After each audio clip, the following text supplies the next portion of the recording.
Assalamualaikum warahmatullahi wabarakatuh. 95,9 LPPL Radio Mahardika, Sobat Mahardika. Bulan Bung Karno mengenang, menghayati dan melanjutkan. Pagi ini Sobat Mahardika, edisi Kamis 12 Juni 2025, saya akan mengupdate kembali. Kita akan dengarkan bersama update terkait dengan info haji yang setiap hari Anda simak di Radio Mahardika. Dan seperti biasa sudah bersiap di ujung telepon Radio Mahardika, beliau Bapak Sekda Kota Blitar, Bapak Priyo Suhartono yang sudah akan siap memberikan update terkini seputar musim haji 2025. Assalamualaikum Pak Priyo. Waalaikumsalam warahmatullahi wabarakatuh. Alhamdulillah. Selamat pagi. Selamat pagi Pak Sekda, sehat Pripun? Alhamdulillah. Alhamdulillah Alhamdulillah sehat. Biasa. Untuk disampaikan barangkali informasi sampai pagi ini subuh mungkin di sana. Monggo Pak Sekda. Ya, alhamdulillah pagi ini Kamis 12 Juni ini dapat saya sampaikan kegiatan beberapa jamaah haji khususnya dari Kota Blitar, karena kita masuk di kloter 4647, jadi kloter tengah-tengah lah. Nah, ini kita masih ada waktu yang cukup untuk sampai pulang haji nanti tanggal 25 ya, 25 nanti kita keluar dari Mekah sini ke bandara sampai Juanda, sampai Surabaya. Untuk yang kloter 46 itu mungkin tanggal 25 pagi siang ya. Untuk yang kloter 47 nanti 26 pagi dini hari. Jadi kira-kira tuh di manifestnya pesawat. Nah, selama ini masih cukup waktu, ini kita manfaatkan untuk melakukan umroh sunnah atau juga jamaah di Masjidil Haram, dan juga bisa jamaah di masjid terdekat, di dekat hotel maupun di dalam hotel. Ini ada masjidnya juga. Ya, bagi yang menyesuaikan dengan kemampuan dan kondisi masing-masing jamaah. Nah, ini ada yang dikoordinir KPIH, ada sendiri ya, misalkan 2 orang 4 orang berangkat ke masjid atau ke umroh itu. Ada yang KPH dijadwalkan. Ini kan ada KPH CH dan KPH Anadia. Ini sudah Anadia sudah kemarin umroh sunnah, yang kedua mungkin CH maka umroh sunnah yang kedua juga. Jadi monggo silahkan masing-masing untuk lakukan umroh mumpung ini masih di Mekah, karena kita kalau umroh berangkat sendiri kan juga tidak murah ya. Jadi mungkin ada waktu selama 13-14 hari manfaatkan untuk umroh, untuk sholat di Masjidil Haram, meskipun harus naik bis ya, perlu jalan dan sebagainya.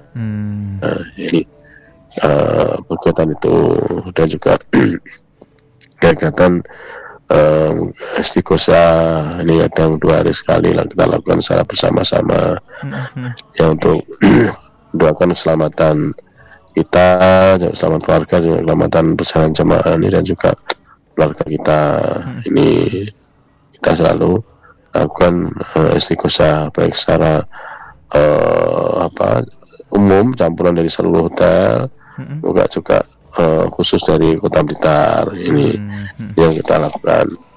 Ini saya juga barusan juga nanti jamaah dari Masjidil Haram ini tadi subuh ya. Ya, jadi kalau subuhan ya paling jam 3:04 ya harus sudah standby di sana. Sudah siap. Naik busnya 1/2 jam. Ya, nanti sampai sana kan jam 4. Sebelum subuh. Jam 4. Subuhnya kan jam 4:10 di sini. Ya harus. Kalau yang kloter-kloter awal udah siap-siap sekarang. Seperti rekan kita, saudara kita dari kabupaten ini, karena kloter awal besok lusa sudah berangkat pulang, karena dulu berangkatnya selisih 11 hari dengan kita. Wah, agak jarak ya Pak ya? Agak berjarak ya? Ya, ada 11 hari. Iya, ya, oke. Iya. Pak Sekda, kemarin ada info menarik Pak, di mana Kementerian Agama Pusat ya, ini menyampaikan kalau jemaah Indonesia ini mendapatkan penghargaan karena ketertiban dan juga kedisiplinannya selama di Tanah Suci. Nah, apakah juga memang sangat tertib Pak ya dengan suasana haji di sana ya, utamanya untuk jemaah haji Indonesia? Apakah memang setertib itukah sampai mendapatkan apresiasi dari sejumlah negara juga Pak?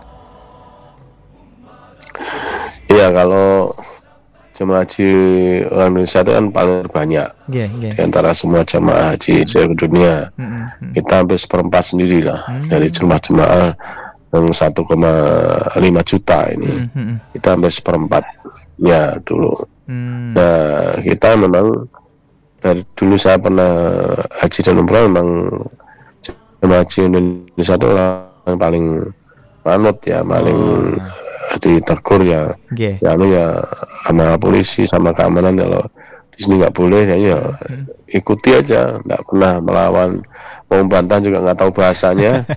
Yalah haji ya sudah ngaleh gitu aja ya, itu yang tertib. Dan di samping itu tidak ada lah insya Allah jamaah haji kita yang legal itu ya, kalau sementara dibandingkan dengan daerah-daerah negara-negara lain juga tertib untuk melakukan sholat mau di jalan maupun dengan ziarah dan sebagainya.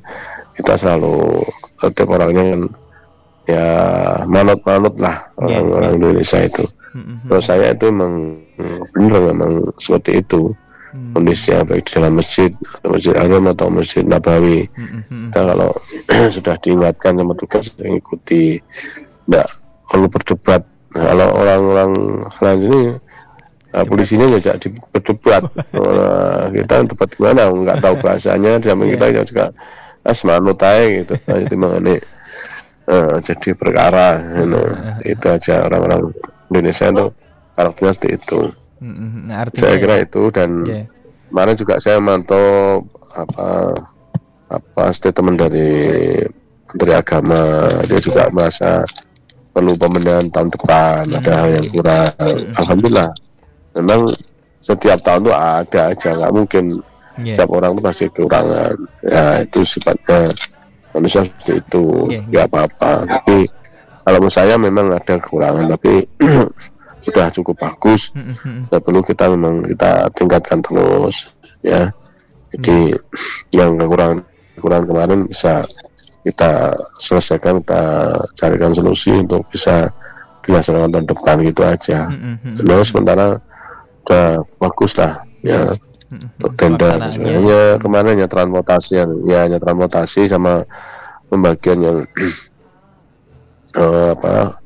bisa antara keluarga itu aja ya, keluarga jamaah dengan keluarga itu aja, sama transportasi dari Musdalifah ke Mina itu aja. Tapi ya bisa teratasi karena ya mungkin sudah ya ada, itu kita sikapi aja. Alhamdulillah nikmat saja. Alhamdulillah.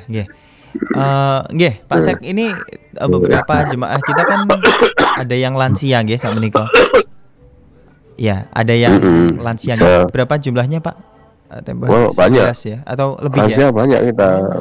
Lebih. Lansia kita ada kalau sekitar 28 ya, ada. Apakah puluhan lah ada gitu. Iya, apakah mungkin setelah puncak haji ini sejumlah jemaah lansia ini seluruhnya mengikuti ibadah-ibadah sunnah seperti umroh, kemudian tawaf dan lain sebagainya? Kalau yang lansia enggak ikut lah. Enggak, ya. Dia cukup yang wajib aja ya, wajib aja. Semua disarankan tidak, karena nanti mengganggu kesehatannya beliau. Biar sehat sampai pulang nanti, tidak ada kendala yang berarti, sehat semua. Kalau yang masih monggo mau ikut atau juga mau melaksanakan umroh sunnah atau sholat ke Masjidil Haram, itu sewaktu-waktu sepanjang sehat monggo saja. Apalagi kalau si tidur dan sebagainya ya siap-siap saja. Itu. Kalau yang dirawat barangkali ada Pak Sek? dipantau oleh tim medis saat ini? Oh, tidak ada. Tidak ada ya? Tidak ada. Tidak ada. Kemarin yang sakit sebentar sudah diobati. Ya, alhamdulillah. Ya, Sudah di berarti kamar. Ya. beberapa hari ini masih sangat jauh ya menjelang kepulangan ini, dipastikan kondisinya Ya. jemaah sehat semuanya nggih, Pak? Ya, sehat. Kalau ya seperti ini, flu, batuk-batuk Mungkin kecil itu penyesuaian biasa. iklim Ya. ya, Pak ya. Yang enggak batuk hanya onta aja nih, kalau istilahnya orang sini. Semua orang batuk bilang. Iya. Kalau saat ini mungkin cuaca di sana seperti apa, Pak? Pak Sekda? Hari-hari ini. Panas ini. Iya, panas sampai 43 sini. 43 derajat. Di malam aja jam 7 malam bisa sampai 42. Tuhnya. Sumuk ya berarti, Pak ya. Cenderung sumuk. Kalau panasnya ini bukan sumuk ya, hangat gitu aja. Beda kalau dengan kita. Kalau kita kan sumuk ungkep gitu ya. Kalau ini enggak, ya hangat gitu aja. Hangat. Kering ya, Pak ya. Itu. Kalau sumuk ya kering. Sumuknya enggak. Oke. Pak Sek, karena ini untuk puncak ibadah haji juga sudah selesai, Armusna juga sudah terlewati, dan ini juga masih sejumlah ibadah-ibadah sunnah ini dijalankan oleh jemaah haji asal Kota Blitar. Mana mungkin terakhir ya Pak Sekda, monggo barangkali ada yang ingin disampaikan. Iya, alhamdulillah kita puncaknya haji, utamanya ibadah Armusna sudah kita lalui, dan itu dengan tawaf ibadah. Alhamdulillah sama jemaah Kota Blitar saya pantau semua sudah tawaf ibadah semuanya. Ini kalau sudah tadi dicek juga siapa yang belum tawaf ibadah, segera tawaf ibadah. Alhamdulillah sudah semua. Dan dengan selesainya rangkaian haji yang ibadah Armusna ditutup dengan ibadah di Masjidil Haram, ini pokok haji, wajib haji ini sudah kita jalankan. Ya, kita terus memohon agar haji kita ini diterima atau diridhoi Allah Taala, dan kita bisa menjadi haji yang mabrur. Yang harus kita terus sampaikan pada jamaah, kita harus bisa menjaga kemabruran haji kita. Dan untuk itu berapa pertemuan, tausiah, dan juga istighosah selalu disampaikan oleh para ustadz yang ada di sini. Ya, terima kasih, saya terlaksana dengan lancar, ya relatif berjalan dengan baik. Ada kendala sedikit ya, alhamdulillah bisa teratasi, nikmat-nikmat saja. Sekali lagi terima kasih atas bantuan doa, dan kami terus mendoakan untuk keluarga dan Kota Blitar. Amin, amin ya rabbal alamin. Nggih, terima kasih update-nya pagi hari ini Pak Sekda. Dijaga kesehatannya nggih, Pak. Nggih. Terima kasih. Assalamualaikum warahmatullahi wabarakatuh. Waalaikumsalam warahmatullahi wabarakatuh. Ya, itu tadi Sobat Mahardika sekilas ya untuk update informasi haji pagi hari ini. Yang seperti Anda simak tadi sudah terlewati rangkaian ibadah Armusna, dan memang tidak semua jemaah haji lansia mengikuti ibadah sunnah, tetapi yang pasti tadi sudah terlewati ya untuk ibadah Armusna, dan semua jemaah haji telah mengikuti. Dan saat ini memang diperkirakan nanti untuk jemaah kloter 46 dan juga 47 kepulangannya di Bandara Juanda Surabaya antara tanggal 25 dan juga tanggal 26 pagi. Dan semoga jemaah haji di Tanah Suci bisa menjalankan ibadahnya sampai dengan kepulangan di Kota Blitar dengan semangat. Informasi haji pagi hari ini sekaligus mengakhiri jumpa kita di di Nuansa Blitar sesi kedua. Mohon maaf, ruang keluarga setelah ini Sobat Mahardika ya. Saya pamit Sobat Mahardika, selamat beraktivitas dan wassalamualaikum warahmatullahi wabarakatuh.